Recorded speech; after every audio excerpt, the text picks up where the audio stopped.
Hola, ¿qué tal? Y bueno, vamos a comenzar ahora ya con nuestro tercer video del segundo capítulo. Pero antes de comenzar con lo que estaba previsto para ese video, lo que era integrales definidas, lo que es la integral definida, vamos a ver un poco más del ejercicio anterior. ¿Sí? Vemos que tenemos acá lo mismo que teníamos justamente en el ejercicio anterior, pero con algunas modificaciones. Y ya vamos a ver qué son estas modificaciones. ¿Sí? Lo que tenemos acá es una sumatoria de Riemann a la misma función que teníamos en un principio en un principio del ejercicio anterior, pero esta sumatoria de Riemann es por la derecha. Lo que quería hacer es hacerlo de esto de lo de la derecha y la izquierda un poco más gráfico, ¿sí? Acá vemos que todas las alturas de cada sección de cada rectángulo están tomados por su derecha, pero que cuando movemos esto para acá y lo ponemos en el otro extremo ahora ocurre que todas las alturas están tomadas por la izquierda. Bien, básicamente esto es lo que quería mostrarle con esto que les hice acá, ¿sí? Pero hay algo más, Vemos que esta f de psi, creo que es esa letra griega 1, es la altura de nuestro primer triángulo, de nuestro primer rectángulo.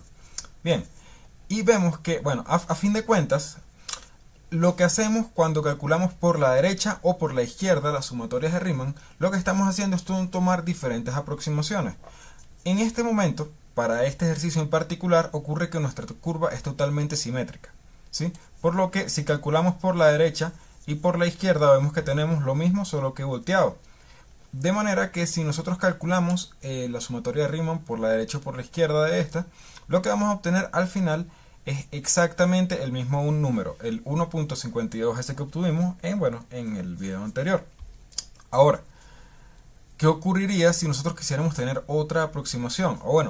Antes de eso, esto no ocurre cuando las curvas no son simétricas, ¿sí? Porque simplemente los rectángulos se ajustan de manera diferente a la curva. Si por ejemplo fuera una recta y nosotros le tomamos, imaginemos que esto es una recta, y nosotros le tomamos todas las alturas por la izquierda, entonces todas las alturas nos van a dar por debajo de esta recta. Y si se la tomamos por la derecha, entonces todas las alturas de los rectángulos van a estar por encima siempre de la curva. Bien, entonces obviamente ahí vamos a tener unos rectángulos que son mucho más grandes, o sea, la sumatoria de los rectángulos, el área que nos da todos los rectángulos sumados es mucho mayor al área que está abajo de la curva cuando es por la derecha, y lo contrario cuando es por la izquierda. Cuando es por la izquierda, entonces todos los rectángulos van a ser menores al área debajo de la curva.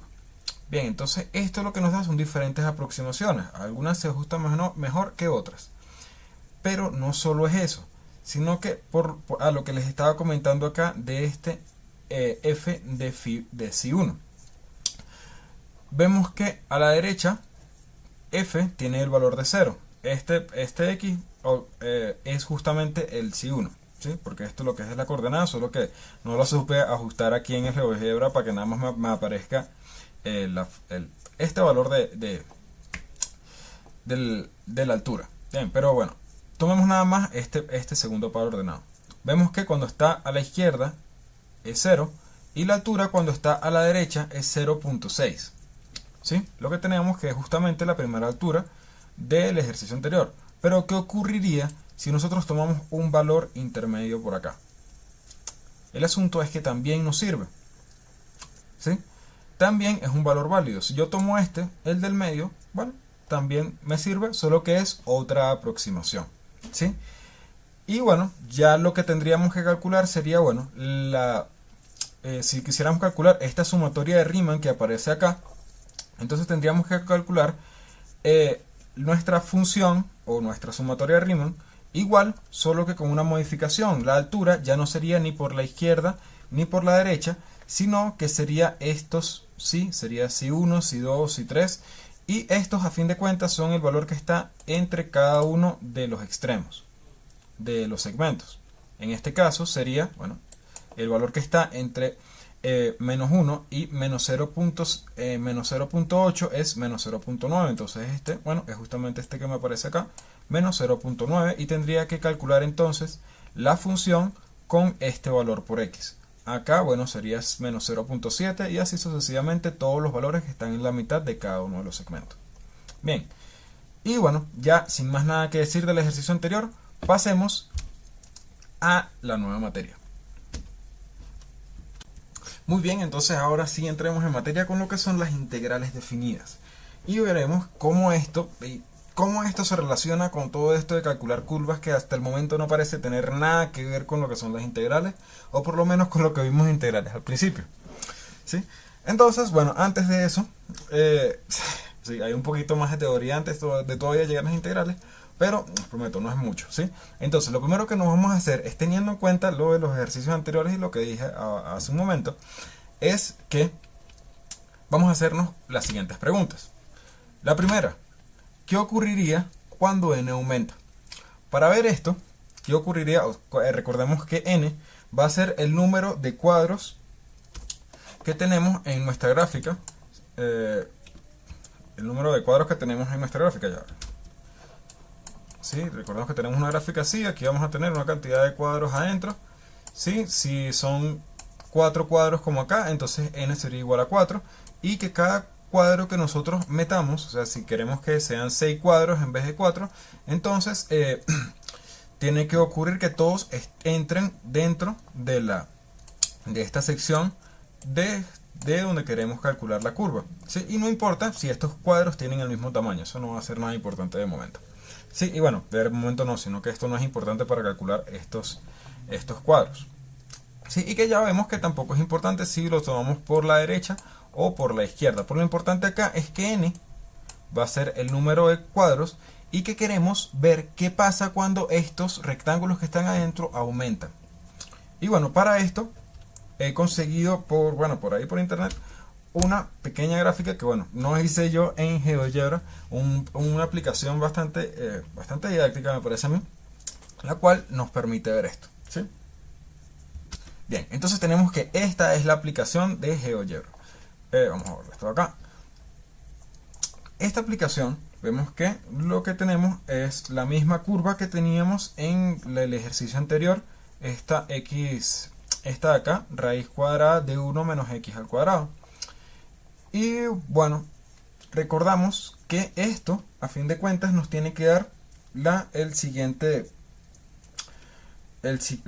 área, porque bueno, esta es la mitad de un círculo de radio 1, así que esto nos debería dar el valor de pi entre 2, el área de este círculo, el cual es, digamos que, bueno, vamos a tomarlo como 1 sobre 0.57. Sí, esto acá tiene un poco de decimales, pero de momento no nos va a interesar. Ok, entonces, acá, lo bueno de este programa es que acá tenemos el valor de n y lo podemos variar. Y no solo eso, lo cual nos muestra todos los rectángulos. Por cierto, estos rectángulos, unos son por la derecha, otros son por la izquierda, también es válido. Lo que tenemos acá es que todos los rectángulos siempre van a estar dentro del círculo. Bien, entonces, lo bueno de esto es que acá nos aparece el valor del área de todos los rectángulos sumados. No el área de estos, sino que el área que aparece acá en morado. Entonces vamos a ver qué ocurre cuando n aumenta.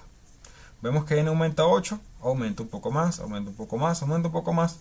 Y vemos que cuando lo llevamos de 6 a 50, que bueno, ya es lo más que nos permite hacer esto, y no sé cómo modificarlo para ver más, llegamos a un valor que de donde partimos, que era 1.25 o 1.13, cuando n es más grande, entonces este valor se hace más próximo al 1.57 que estamos buscando, que a fin de cuentas es el área de este semicírculo, ¿sí? Y bueno, ¿qué nos deja ver esto? De manera muy práctica, que bueno, a medida que n aumenta, entonces la aproximación que se hace de las áreas, del área que queremos calcular, es mucho mejor, ¿sí? Entonces, si n, por ejemplo, acá yo le pudiera poner, por ejemplo, en vez de n igual a 50, fuera n igual a, qué sé yo, 500. entonces estoy muy seguro que este valor que obtendríamos acá, si no es por lo menos el 1.57, es un valor muy cercano, ¿sí? Y esto va a ocurrir en general para cualquier función. A medida que nosotros aumentemos la cantidad de cuadros que están dentro de la curva, o la cantidad de cuadros que tiene esta suma de Riemann, entonces también nos va a aumentar la precisión del área que vamos a calcular, la precisión de esta área de acá. Bien, entonces ya con eso tenemos nuestra primera pregunta resuelta.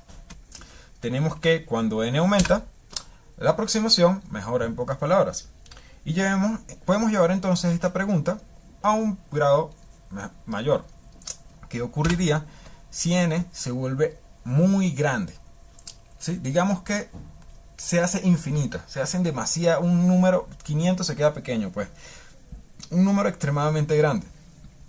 Bueno, no creo que la aplicación anterior nos dejó ver un poco que a medida que n aumenta se aproxima mejor, y que a fin de cuentas si n se hace infinito, entonces lo que tenemos al final sería una aproximación exacta.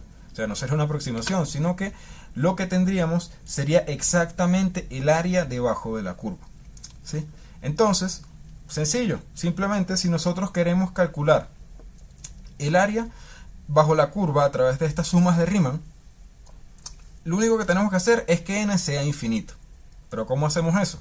Bueno, usemos los límites, ¿sí? Por eso les dije que bueno, íbamos a ver un poquito de límites, pero nada más en concepto, por lo menos para los asuntos, para los fines de este curso. Entonces tenemos que A va a ser la aproximación que está dada por esto. O sea, cuando tenemos a nuestra área dada por esta expresión, tenemos que no importa que tan grande sea n, va a ser una aproximación. Y que si este x con esta rayita arriba ya no va a representar ni a x por la izquierda ni a x por la derecha, sino, así como vimos al principio del video, este va a ser un valor medio entre ambos extremos, ¿sí? Por eso esta barrita denota x medio. Ok, entonces, cuando lo tenemos así es una sencilla aproximación. Ahora, cuando le aplicamos el límite de que n tiende a infinito, ¿sí? Este número tiene infinito, por lo que los cuadros que están dentro de nuestra región se hacen infinitos, entonces tenemos que también se modifica, no solo se modifica esta expresión, sino que también se modifica este signito que teníamos acá.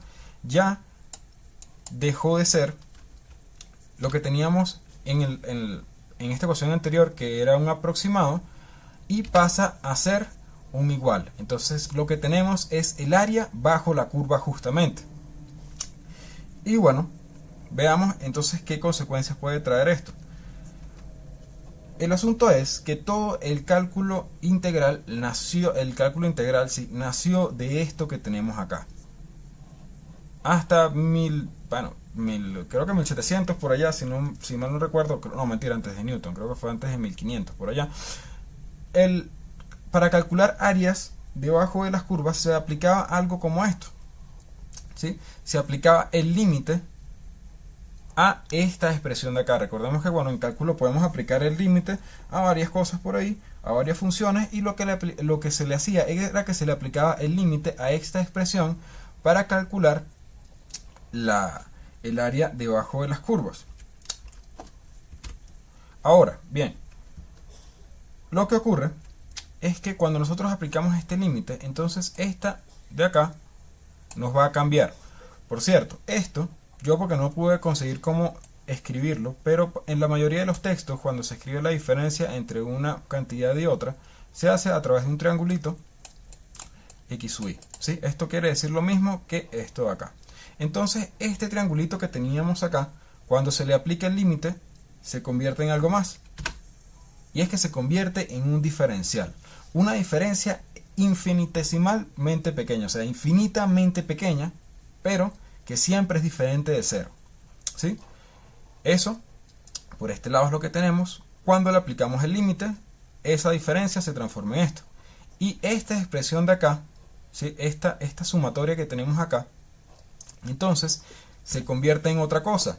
Y esa cosa en la que se convierte es en el símbolo de nuestra integral, en la S de nuestra integral. Por eso justamente es que esto es una S, por sumatoria, que era lo que le comenté en un principio de todo el curso, que bueno, que en la parte de la notación. Y bueno, vemos que esta integral, que lo que tenemos a fin de cuentas acá es una integral, tiene unas cositas diferentes. Primero, esta x media, bueno, tenemos que es la diferencia entre dos cosas que están extremadamente cerca, o sea, infinitamente cerca. Por lo que, bueno, pasa a ser exactamente cualquiera de las dos, ¿sí? Si tenemos que, bueno, la diferencia esté entre esto y esto, bueno, podemos, lo que está en la mitad es exactamente lo mismo que esto que tenemos acá, por eso pierde la barrita que tiene arriba, porque ya no tiene sentido doblar el punto medio entre dos puntos que están infinitamente cercanos. Y bueno, estos A y B pasan a ser entonces las regiones que delimitan el área que queremos calcular. Tenemos que el área es esta A y esta es B. Entonces el área que está acá debajo, ¿sí? Esta área de acá es justamente la que está dada por esto de acá, ¿sí? O sea, el área es esto. Entonces así nace el concepto de lo que es la integral definida, ¿sí? Tenemos que la integral definida, que es esto que tenemos acá, parte de esta expresión que tenemos acá, ¿sí? A fin de cuentas, esto lo que hace es exactamente lo mismo que esto. Calcular el área debajo de una curva exactamente, ¿sí? Ahora, para resolver esta expresión, antes lo que se hacía era que como les acabo de mencionar, lo que se hacía era que se calculaba este límite que tenemos acá. Sin embargo, ahora lo que se hace es que se descubrió que esta expresión se resuelve de la siguiente manera. O sea, así.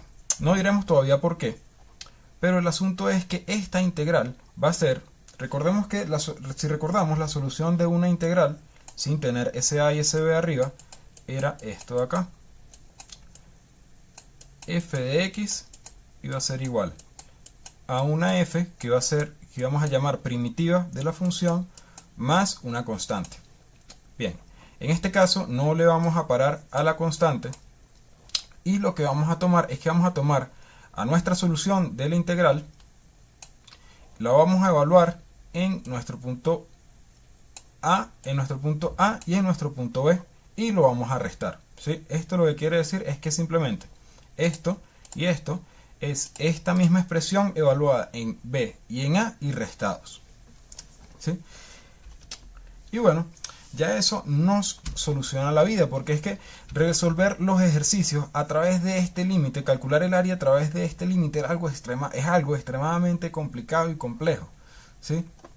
Porque calcular los límites no es siempre tan sencillo como integrarse, aunque integrarse es algo también bastante difícil, pero resolver límites lo es mucho más, por lo menos de un límite de una sumatoria. Esto es una locura, ¿sí? Porque esto nos aparecen un poco de sucesiones y un poco de cosas locas. Mientras que acá lo que tenemos que hacer es simplemente resolver una integral y evaluar esa función que nos da como solución en dos puntos, restarlo y ya tenemos la solución. Bien, entonces bueno, esto es lo que les acabo de mencionar, que no tenemos que usar límites, sino que solo hay que integrar. Ahora bien, ¿por qué sea esto? ¿Es suerte o fue suerte o qué magia? No sé. Y bueno, la respuesta a esta solución, a esta pregunta, la veremos en el siguiente capítulo, en el siguiente episodio, donde hablaremos del teorema fundamental del cálculo. Espero que les haya gustado mucho este video y bueno, con esto me despido. Chao.